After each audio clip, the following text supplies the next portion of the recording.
Assalamualaikum warahmatullahi wabarakatuh. Perkenalkan, nama saya Anissa Nur Lutfia. Dan saya Dea Maizura Safira. Kami mahasiswi Universitas Widya dari Prodi Sistem Informasi akan menjelaskan materi mengenai arsitektur sistem informasi enterprise yang sudah kami pelajari selama 1 semester ini. Yang pertama ada inisiasi perencanaan.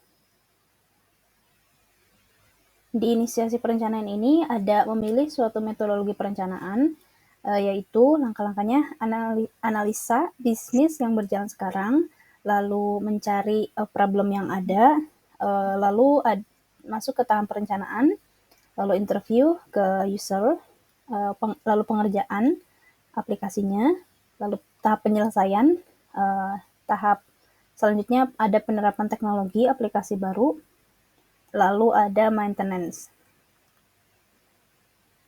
Untuk segi persiapan sumber daya, memastikan sumber daya baik dari segi finansial maupun segi sumber daya manusia mumpuni. Yang kedua ada memastikan pula ada resource yang memadai dan kompeten untuk menjadi PIC atau penanggung jawab pengembangan arsitektur aplikasi tanpa mengganggu resource yang ada. Lalu ada persiapan rencana kerja. Yang pertama ada inisiasi perencanaan yang mencakup hal-hal umum bersifat keputusan terhadap metodologi mana yang akan digunakan, siapa yang akan terlibat, dukungan apa yang diperlukan, dan alat bantu apa yang dibutuhkan. Yang kedua ada arsitektur data, mendefinisikan jenis-jenis data utama yang dibutuhkan untuk membantu bisnis. Lalu arsitektur aplikasi mendefinisikan jenis-jenis aplikasi utama yang dibutuhkan untuk membantu bisnis. Lalu arsitektur teknologi mendefinisikan platform teknologi yang dibutuhkan untuk mengatur data dan membantu fungsi-fungsi bisnis. Terakhir, pembuatan milestone agar pengembangan arsitektur informasi sesuai timeline dan sesuai requirement yang ada. Selanjutnya adalah identifikasi fungsi bisnis, di mana tahapan pertama yaitu menentukan faktor SWOT, dimulai dari strength atau kekuatannya ada 3 poin. Pertama adalah memanfaatkan peluang dengan menggunakan nama besar yang telah dimiliki perusahaan itu sendiri, lalu memiliki banyak relasi dengan baik, baik itu partner maupun customer, sehingga mudah untuk mendapatkan customer baru. Dan yang ketiga adalah memiliki reputasi yang baik di mata pelanggan. Dari segi weakness atau kelemahan adalah karena bisnis proses yang terlalu kompleks sehingga terkadang untuk pengembangan sistem tidak bisa menggunakan best practice dikarenakan untuk mengakomodir beberapa special case-nya tidak bisa di-provide. Dari segi opportunity ada 2 poin. Yang pertama bisa memperluas cakupan customer sampai ke level daerah yang terpencil. Lalu yang kedua untuk mengembangkan produk B2B karena saingan masih sedikit. Dari segi threat atau ancaman lebih banyak datang dari internal perusahaan seperti kinerja karyawan yang dapat mempengaruhi performa lintas harta. Selanjutnya adalah tahapan perhitungan IFAS dan EFAS. Untuk IFAS-nya sendiri adalah lingkungan IS/IT di internal di perusahaan menjadi core dari perusahaan itu sendiri, sehingga IS atau IT sangat berhubungan dengan semua bagian di perusahaan dari mulai produksi, resource management, procurement sampai ke finance. Dari FS-nya sendiri dalam menunjang kebutuhan IS/IT yang ada di lintas harta, perusahaan membutuhkan vendor-vendor untuk menyediakan sistem yang bisa memenuhi kebutuhan user. Contoh vendornya adalah vendor CRM, vendor middleware, vendor billing system, dan vendor aplikasi pihak ketiga dan internal perusahaan. Selanjutnya adalah area fungsi bisnis. Pertama ada value chain. Value chain analisis dari perusahaan lintas harta itu sendiri punya 2 value arahnya yang ke atas dan ke samping. Untuk yang ke atas adalah value primary activities, yang ke samping adalah support activities. Yang primary activities contohnya adalah marketing solution, lalu sales and pre-sales, sampai delivery dan operation. Untuk support activities-nya sendiri contohnya adalah divisi IT corporate, HR, sampai ke internal audit itu sendiri. Selanjutnya ada bagian hierarki fungsi bisnis, dimulai dari presiden direktur sampai ke divisi dan bagian-bagian serta subbagian dari masing-masing bagian itu sendiri. Selanjutnya adalah cakupan, tujuan, dan rencana kerja IRC atau Information Research Catalog, mana dalam tabelnya pertama ada nama sistemnya adalah CRM dan BSS atau Billing Support System Lintas Arta.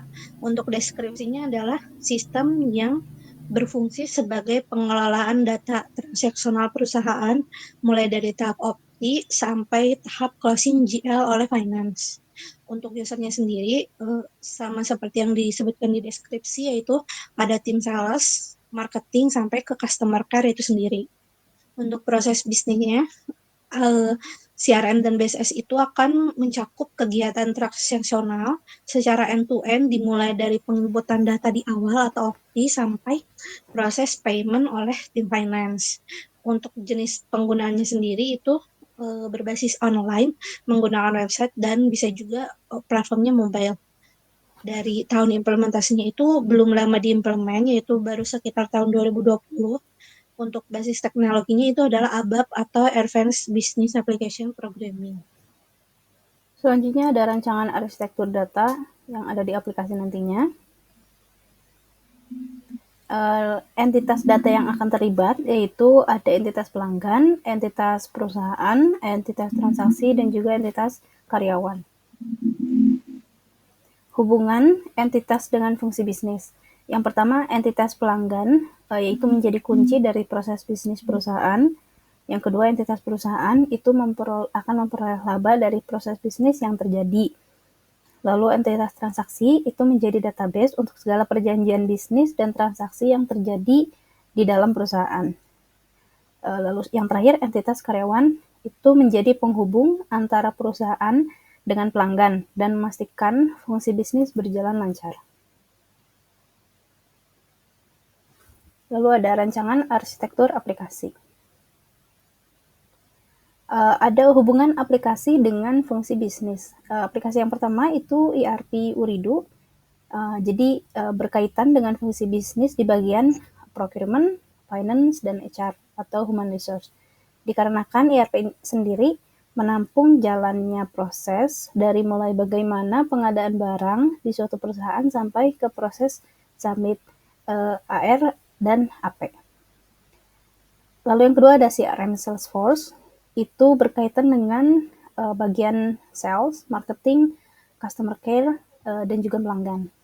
CRM ini bisa digunakan untuk menampung proses bisnis dari mulai bagaimana cara tim sales mencari pelanggan, menginputkan data pelanggan, lalu bagaimana tim marketing membuat kampanye, sampai bagaimana tim customer care menjaga relasi dengan pelanggan.